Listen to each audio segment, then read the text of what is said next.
Brandon, what do we Thank do? you. I'll try to transition there. You don't want to talk about the Pittsburgh Yeah. Obviously, you guys have a big exhibition coming up here. As someone who has been around college basketball for as long as you have, we're seeing these new exhibitions come, and it's a trend. It's in front of fans. It's away arenas versus some of the private exhibitions that have happened. Providing reliable, affordable power. What do you sort of make of that trend overall, and what are the biggest pros and cons that you see to it compared to some of the smaller stuff where maybe you could break out individual skill work or zone or things like that? Yeah, I think that's a great question. I mean, normally it's been, behind closed doors and private, and you have more of a hands-on approach in regards to, hey, let's look at going up against a zone or going up against a press, or let's do situational stuff. And so, but there's huge benefits in playing games like this. I mean, obviously playing against such a really good opponent at BYU, it gives us an opportunity to be able to take a clear look at us on things that we're doing well, things that we need to improve on before the regular season starts. Same thing that happens in the NBA, and so it gives us a chance to do that. I think it's also really beneficial for us to go on the road. It really, to take a road trip, to be on a true road game, there's a lot that you can learn about your team, and it's something that is invaluable to be able to learn that prior to the regular season starting. If I can follow up, I know sometimes one of the things that has also gotten lost in the crosshairs of these is some of the small North Carolina schools, for example, who would have an opportunity to come in and play here, and maybe that's not the case as much anymore. Are you concerned that those might fall by the wayside at all a little bit, or? Well, we're playing Winston-Salem State. That's fair, and, yeah. Every year in exhibition season, we will play a North Carolina school, whether it be Johnson C. Smith or Winston-Salem State, because that's important to us and that's important to the state. When you're playing one of these games in it's a marquee type of matchup, and there's a lot of these going on in college basketball this week, like Brendan said, do you hold anything back in terms of, like what you might show? I mean, does it matter as much to put something on film that teams can scout even in the preseason, or do you just you test everything and figure it out as you go? No, I don't think there's a situation where you hold things back. I mean, I think there's situational stuff that we haven't practiced yet. And so, in that scenario, you are playing, and you are playing what you have practiced at that point. And so that's what we'll do against BYU, and that'll give us a good indication on the things that we need to work on moving forward.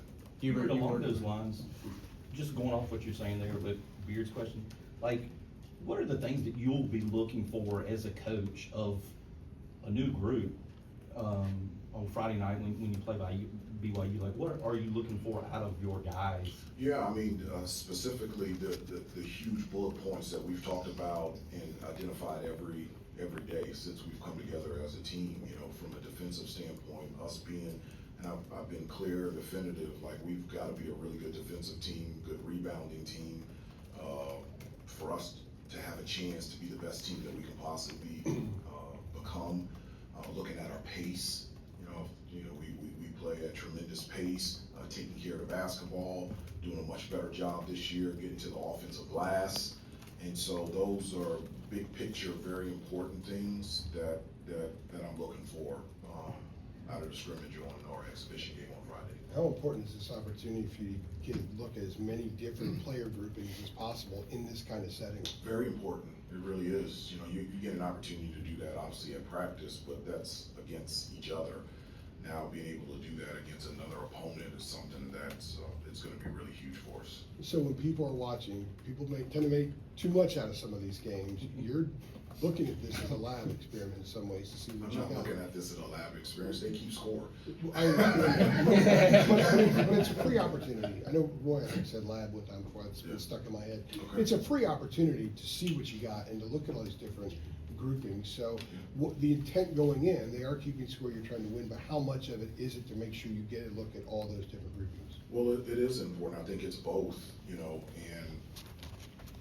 these type of games are very important for us in our development and our growth as a team, and it's also an exhibition game.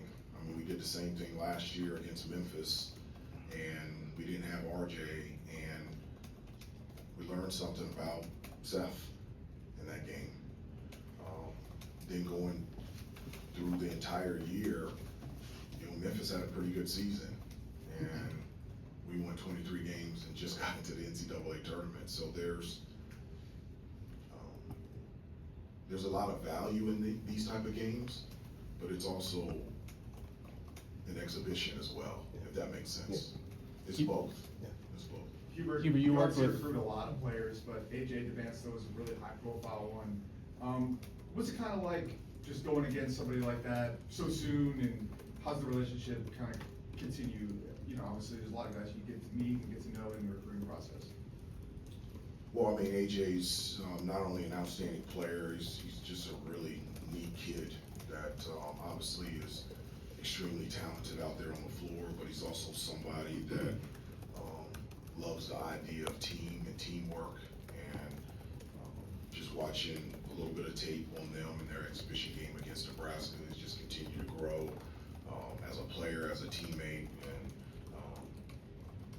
but BYU is not AJ DeVance of BYU, is BYU, and it's a very good basketball team, and so with a number of talented players out there, and so we're very thankful for the opportunity to be able to compete against them this Friday. Hubert, I wanted to ask you about, obviously, Luka.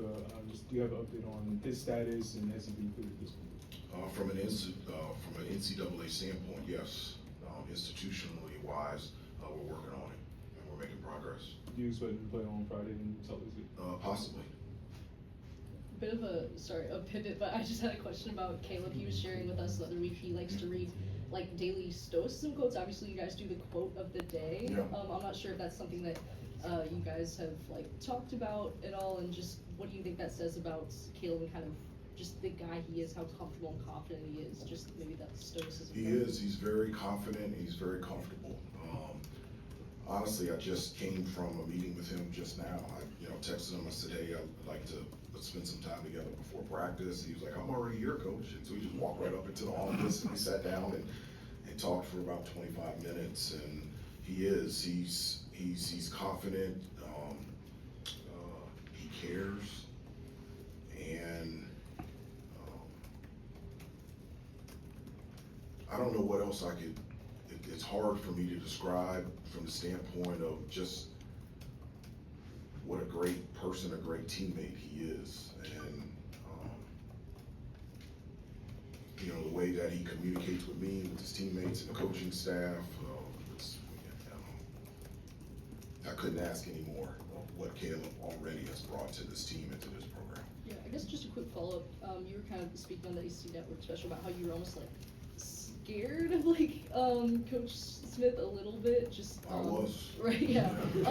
If you could just kind of juxtapose that to maybe how Caleb has been with you, and maybe how rare kind of that composure is for a freshman. Yes, I mean, it's a little bit different. I mean, I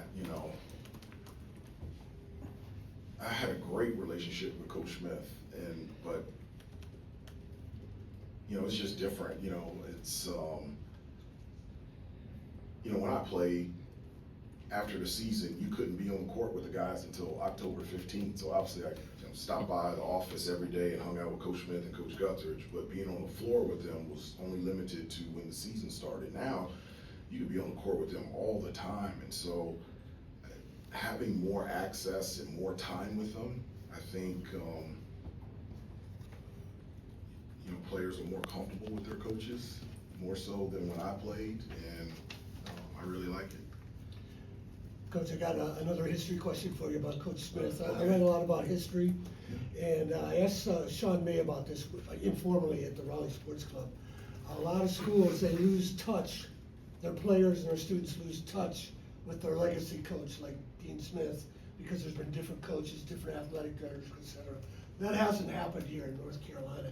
How have you guys maintained that connection back to Dean Smith? So these guys that weren't even born when he was coaching know about him and what he meant beyond for basketball. Well, I mean, that's a message that is preached every day to these guys. It's, the foundation of, what this program is about relationships and how it all ties together.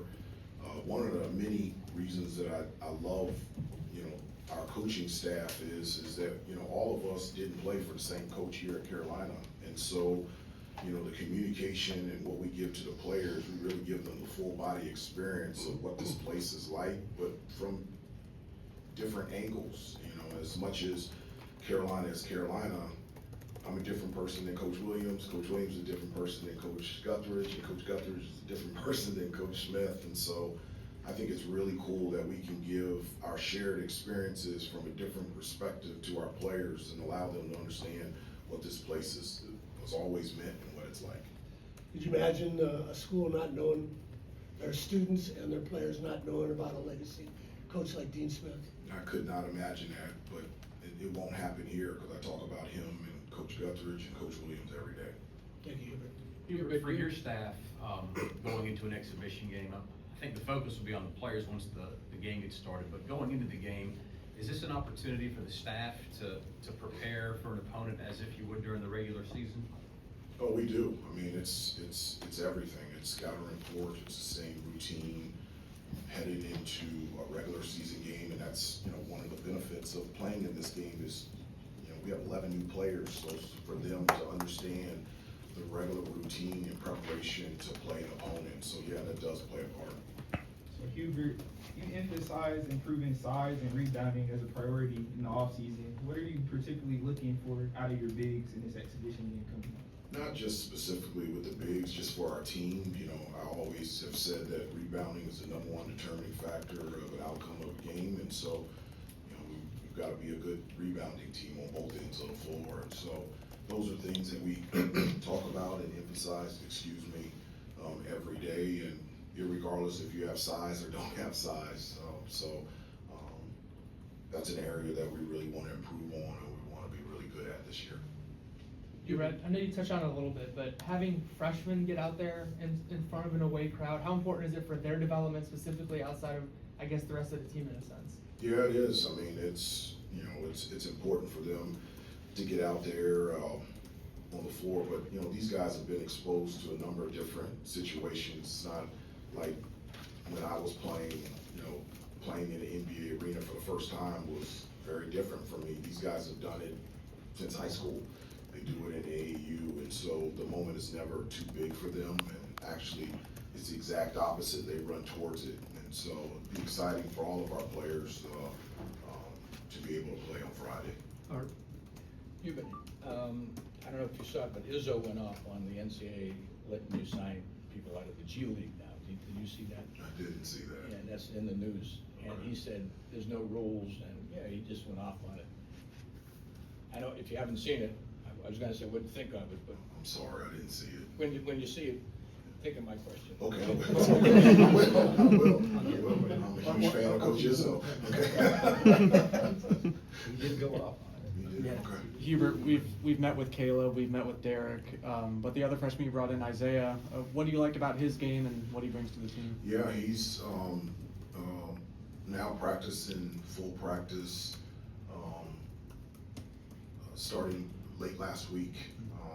Still limited in some sense, but being able to participate in every drill during practice. And so it's nice to have Isaiah out there. I know that, you know, last year throughout high school, he had broke his finger and then he re-injured it as soon as he got here. And so obviously a very gifted player, but just a great kid. I mean, just such a joy to be around. He loves being a part of a team, loves being here, and I'm so thankful that he's healthy enough to be able to participate fully in practice now. Time for a few more. Hubert, we've gotten to talk, like Michael was saying, we've gotten to talk to a lot of the guys this preseason, which has been great. Good. They're funny, aren't they? Let's keep it up, you know. Let's go, let's talk. But, you know, a lot of them have sort of characterized the personality of this group as being competitive, being hungry, you know, wanting to win, like that feeling already just from having even not played a game. Like, are those qualities that you have picked up on too with these guys? And is that something that's also important about seeing how that appetite shows up in a game setting like Friday night? I agree with you. You know, definitely that has, I've picked that up in those noticed that this is a very competitive group. It's a team that I don't have to poke and prod to get after it. They already do, and that's exactly what you want. They compete extremely hard out there on the floor, and then they're in the locker room laughing and joking around, and that's the type of team that you want to have. And also, it's also beneficial in games like this to be able to see how you handle. Everything is good when everything is going well, but how do you handle adversity? Yeah. If a team goes on a run, how do you come together? Do you get stronger? And those are things that it's really important to see and identify, especially before the regular season starts. Hubert, where have you seen the most improvement through preseason practice to this point? I've seen the most improvement defensively.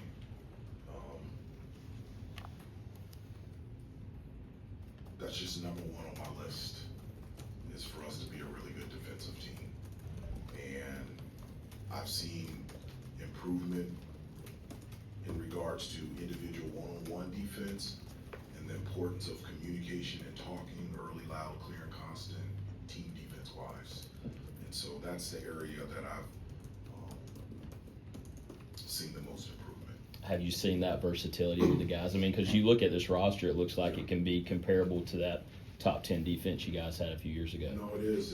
And actually, a couple years ago, we have more size and more versatility, and so it'll allow you to do different things on the defensive end. And so that's fun to practice. That's fun to watch and to teach and grow. And so, you're right. That versatility will allow us to be a lot more versatile on the defensive end. Last three, Hopefully Andrew. better. I'm sorry.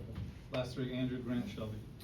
So going back to Adam's question about the competitiveness, some of the guys are described as being chippy, either in open gym or in practice, and they say it in a very positive way. Yeah. As a coach, when you see chippiness like that doesn't spill over, it just stays there, what does that tell you about the kind of makeup your team has? No, I like it being chippy, and that's competitiveness. When I was here at Carolina, 15 guys on the team, 13 of them were McDonald's All-Americans, and so the 12 years that I was in the NBA, I always had two teammates that wanted my minutes, my position, and wanted my contract, and so every day you had to show up. And actually, I spoke with them on Monday about the importance of your job and the responsibility, and I explained it to them because none of them have ever had a job. They asked me, did I have a job? And I told them I had a number of jobs growing up. And I said that, your job and responsibility is to do two things, is to give everything that you got, empty the tank every day, and to execute properly. And I said that I have a job and responsibility as a coach, as a husband, and as a father, and regardless of how I feel, how much sleep I get, what my temperature is, my job and responsibility is to give my best in everything that I do and then try to execute properly. Not being perfect, but perfect in effort and attention to detail. Grant. Hey, Coach. I talked to Henry at AC Tip-Off, and one of the things he mentioned when he was at Arizona and playing against BYU, the elevation was a huge, was kind of an issue. Just going to Salt Lake City and looking at this team, how can you gauge where the team is at, where they're at conditioned, the conditioning, yeah. No, I can understand that. I haven't talked to the team about it, and I'm not going to. A number of teams play in Salt Lake City. So, regardless of the elevation, you still have to get back on defense. You still have to box out. Still have to set a screen. You still have to knock down that open jumper. So, regardless of what the elevation is, the responsibilities of our players on the floor, on both ends of the floor, never change. Hubert, I was curious, again, a little bit more big picture, but the three triangle teams, women's teams, ranked in the preseason top 15, all three men's triangle teams in the top, 26, just as somebody that kind of grew up, around the ACC, playing in the ACC, coaching in the ACC, we're a ways away from that, but just the level of excitement just around hoops here in the triangle and for you. Well, I think the level of excitement of hoops has always been high. I mean, I can't remember a time where there wasn't any excitement around college basketball around here. You know, I know you're talking about North Carolina, Duke and NC State, but also Wake Forest. We have a number of other institutions, historical black colleges that are very successful. And so just the state of North Carolina, it's always an excitement heading into basketball season. And this year doesn't seem any different than any other year. And every other year it's been at the highest. Thank you, Coach. Thanks.